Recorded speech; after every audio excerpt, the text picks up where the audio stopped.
Hey Mopar Maniacs, today we're at Borman Automotive. We're going to go behind the scenes and talk with Zach and Jolene about their repair shop and check out their 1970 Plum Crazy Cuda.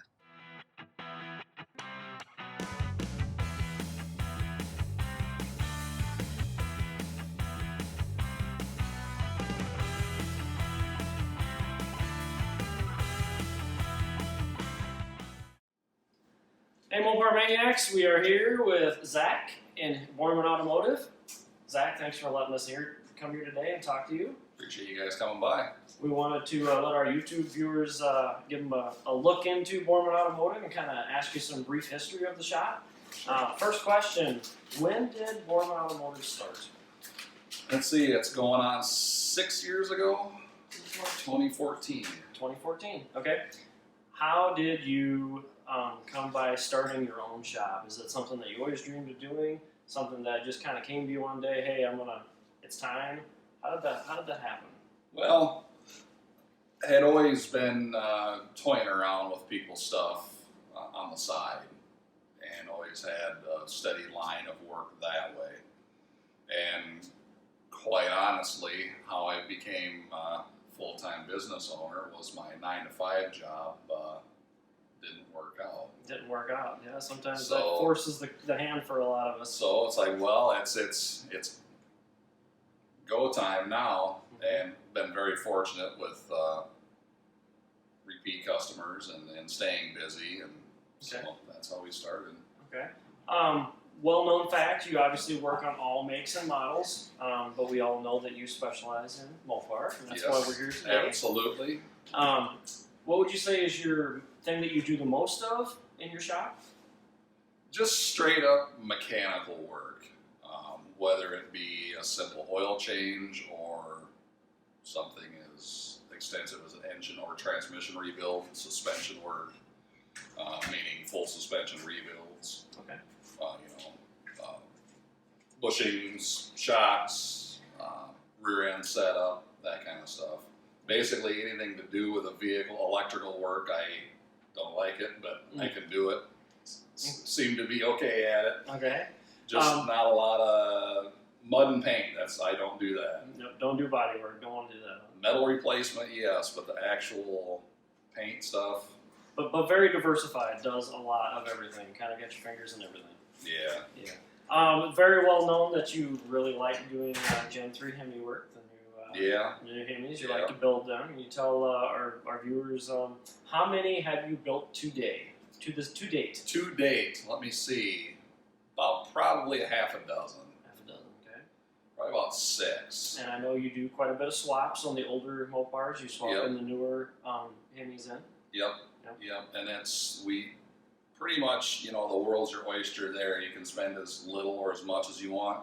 We can keep the factory fuel injection, or we can even do carbureted Gen 3 Hemis. So lots of versatility there. Yeah. Okay. You find yourself working on more of the swaps, or just rebuilding like in the new modern cars? It's been more of the swap deal. Okay. I've done a couple rebuilds for a Charger and a 300, the modern LX stuff, but as far as the rebuild or the swap stuff into the older vehicle, that's kind of where it's been at. Okay, cool. Yeah, I know you got a good reputation going with that. Thank you. Yep. Tell us about, we all know from the racetrack, Zach likes to race a lot at Thunder Valley. You'd like to tell us what your plans are for the future for racing, maybe some of your past, how long you've been racing. Can you give us a little history there?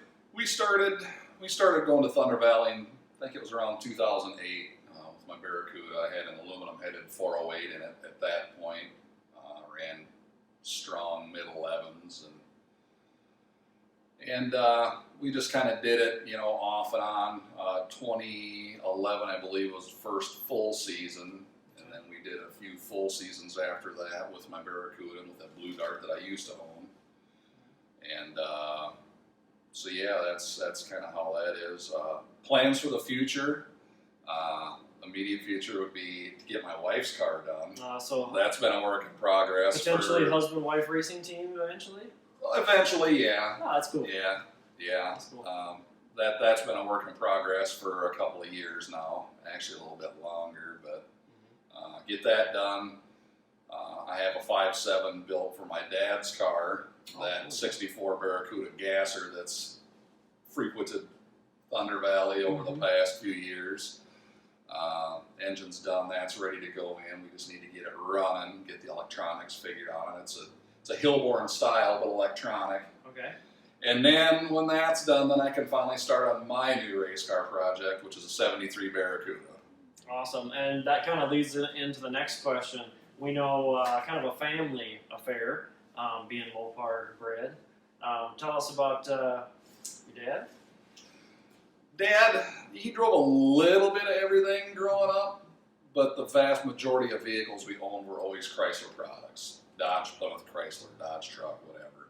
My grandpa Borman, Dad's dad, was a Dodge guy.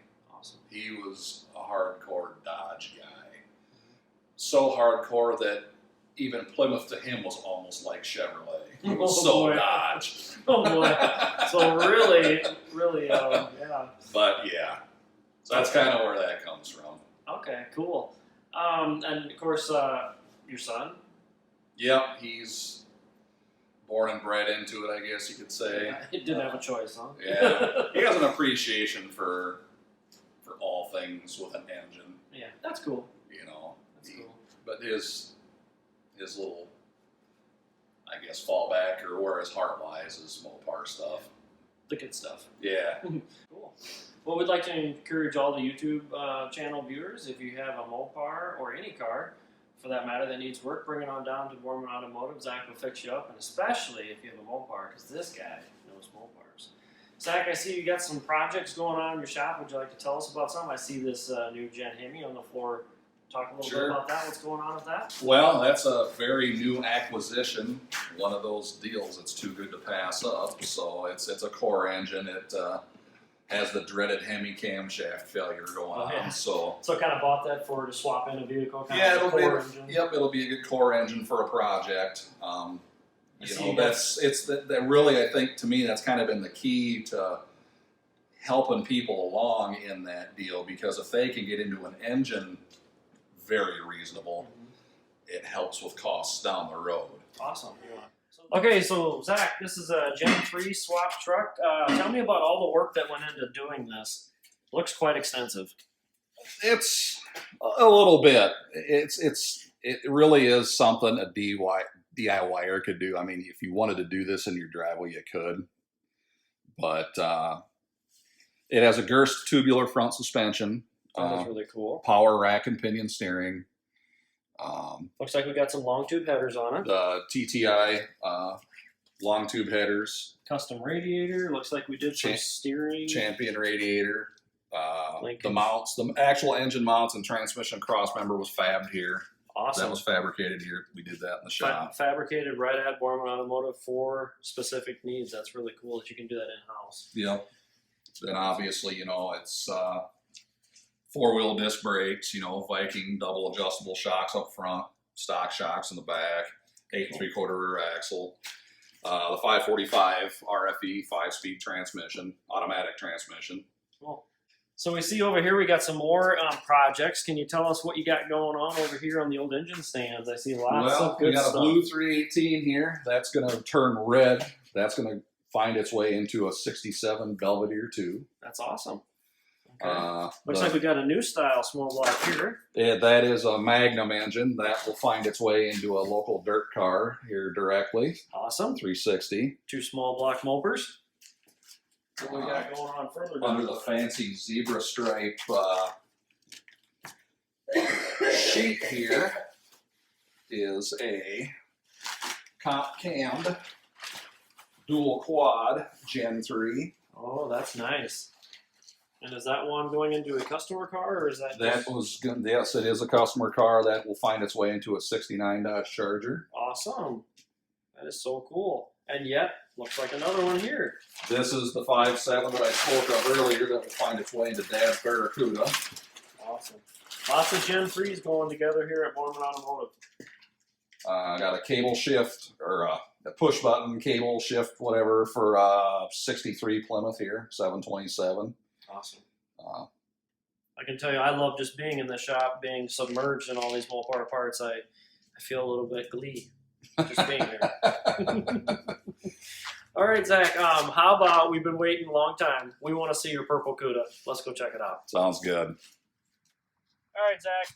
This is where we want to be. I've admired this car for years. Tell us about it. 1970 Plymouth Barracuda Grand Coupe Convertible. Awesome. Obviously, Mopars are low production numbers anyway. I think total convertible production numbers were somewhere around that. I don't even remember, 13 to 1500. That sounds about right. I think. The Grand Coupes were about a third of that. Wow. Okay. Original color? No, What was obviously. what was the original color? B7. B7, and that's a nice color too. It is. It is. It really is. I've toyed with the idea of when the car gets done again of going original, but it's been purple for so dang long. I don't think I can change it up. We love that purple color. So tell us a little bit about the car. How long have you owned this car? I bought this car in September of 1988. I was a sophomore in high school, 15 years old, didn't have a license yet. How did you come across a 70 convertible Cuda? How did that even happen?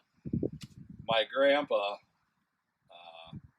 Roger, had a body shop here in town. It's now Precision Auto Body, but it was Roger's Auto Body back in the day. History lesson.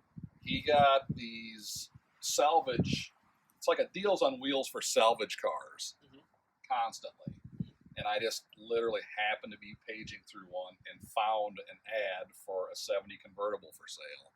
Wow. I had recently discovered that the car I really wanted to start driving was a little too far gone to fix. It was a 69 notchback Barracuda that we had a 340 in, and it was so rotten underneath. It was terrible. The torsion bar cross member was gone. It was shot.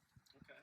And yeah, just boom, one thing led to another, and we were on our way to a little town called Tonopah, Illinois. It's like about smack dab in the middle of Illinois. Okay. Small town salvage yard.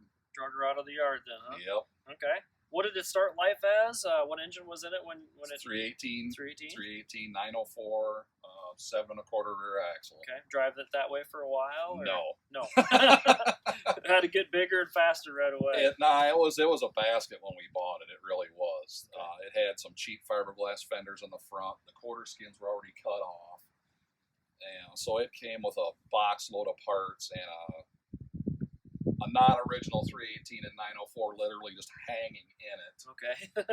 So it needed that stuff to begin with to be drivable. So because the 69 was so rotten, that 340 and transmission found its way into this right away. Oh, awesome. So she started life as pretty much a 340 when you started driving. Yep. It. Okay. Now, we all know what engine is in it now. You got the big mama in there now. Yep, my wife won't let me forget it either. Now she's packing 440 cubes, and we race it with the 440 in it. Yep. Tell us about that. When did we start racing this car competitively? The first year was 2011 with the 440.